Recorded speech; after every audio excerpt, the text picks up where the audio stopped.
Halo, bagaimana kabarmu hari ini? Semoga Anda selalu bahagia, sejahtera, dan sehat walafiat. Pepatah bijak mengatakan, bicaralah yang baik-baik, dan ada manfaatnya. Atau diam sama sekali. Sebelum dilanjutkan kami ucapkan terima kasih, jika Anda bersedia untuk menekan tombol like, dan subscribe terlebih dahulu. Stoikisme adalah filosofi yang menekankan kebijaksanaan, keberanian, keadilan, dan pengendalian diri. Filosofi ini mengajarkan pentingnya mengendalikan emosi kita dan fokus pada apa yang dapat kita kontrol. Menghindari pembicaraan yang tidak produktif atau merugikan adalah bagian penting dari stoikisme. Inilah 9 topik yang tidak boleh dibicarakan menurut ajaran stoikisme. 1. Mengeluh tentang hal-hal yang tak bisa dikendalikan. Menurut stoikisme, kita harus membedakan antara hal-hal yang kita kendalikan dan yang tidak. Mengeluh tentang hal-hal yang di luar kendali kita, seperti cuaca, lalu lintas, atau keputusan orang lain, hanya membuang-buang waktu dan energi. Contoh praktis, daripada mengeluh tentang cuaca buruk, fokuslah pada cara Anda tetap produktif. Gunakan waktu itu untuk bekerja di dalam ruangan, atau menyelesaikan tugas yang tertunda jika hujan. 2. Berbicara tentang keburukan orang lain. Dalam stoikisme, prinsip keadilan dan kebajikan bertentangan dengan gosip dan pembicaraan negatif tentang orang lain. Menghakimi atau mengkritik orang lain tidak hanya merugikan mereka, tetapi juga membuat kita menjadi lebih buruk tentang diri kita sendiri. Contoh praktis, jika Anda terjebak dalam percakapan yang sering mengarah ke gosip, cobalah mengalihkan topik percakapan ke hal-hal yang lebih bermanfaat dan positif. Ingatlah bahwa semua orang memiliki masalah yang harus mereka hadapi sendiri.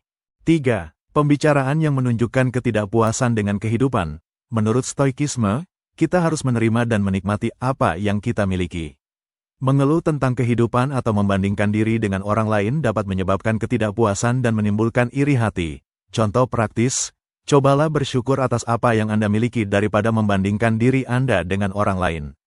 Untuk tetap optimistis, buatlah daftar hal-hal yang Anda syukuri setiap hari. 4.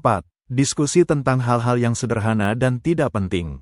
Filosofi Stoik menekankan fokus pada hal-hal penting dan penggunaan waktu yang bijaksana. Membicarakan hal-hal kecil seperti gosip selebriti atau tren media sosial dapat mengalihkan perhatian dari tujuan yang lebih penting. Contoh praktis, usahakan untuk membahas topik yang bermakna dan bermanfaat selama percakapan. Diskusikan proyek, ide, atau hobi yang dapat Anda lakukan untuk meningkatkan pengetahuan dan kualitas hidup Anda. 5. Mengingat kenangan yang tidak bisa diubah. Menghabiskan waktu untuk berbicara tentang masa lalu yang tidak dapat diubah bertentangan dengan keyakinan stoik tentang hidup di masa sekarang.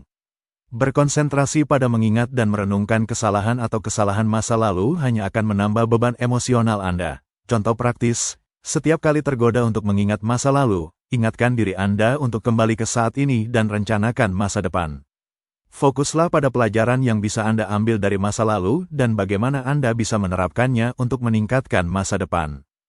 6. Spekulasi masa depan yang belum terjadi. Menurut stoikisme, kita harus fokus pada apa yang kita lakukan sekarang dan tidak mengkhawatirkan apa yang sudah terjadi.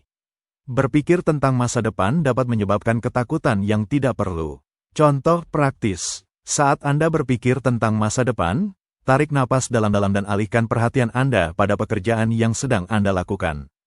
Buat rencana yang nyata dan dapat dicapai tanpa terjebak dalam ketakutan yang tidak masuk akal.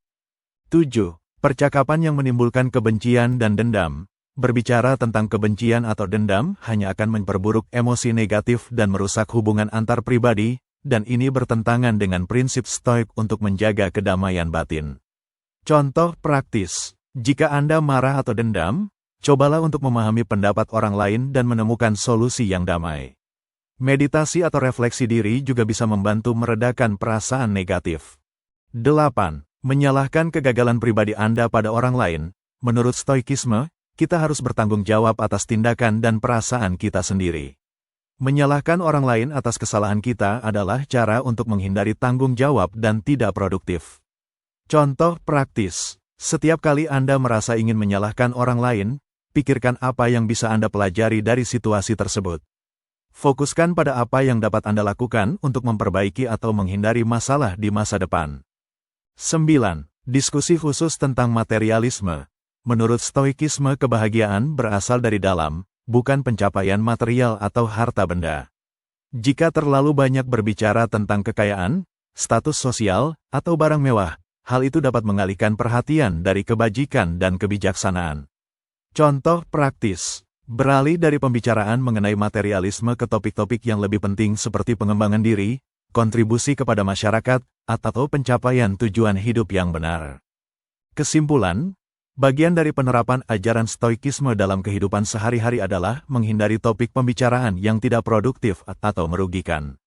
Kita dapat menjalani hidup yang lebih bermakna dan damai dengan berkonsentrasi pada hal-hal yang bisa kita kontrol, mempertahankan integritas pribadi kita, dan mencari kebahagiaan dalam kebajikan. Sesuai dengan prinsip-prinsip stoikisme, 9 topik ini semoga dapat digunakan sebagai panduan praktis untuk meningkatkan kualitas percakapan dan kehidupan. Terima kasih sudah menonton video ini. Semoga bisa menjadi sebuah inspirasi pada setiap aspek kehidupan Anda setiap hari. Silahkan bagikan video ini kepada teman-teman atau saudara Anda jika video ini ada manfaatnya bagi Anda. Dan buat Anda yang sudah menekan tombol like, komen, subscribe dan share video ini, kami ucapkan terima kasih banyak. Sampai jumpa di video berikutnya.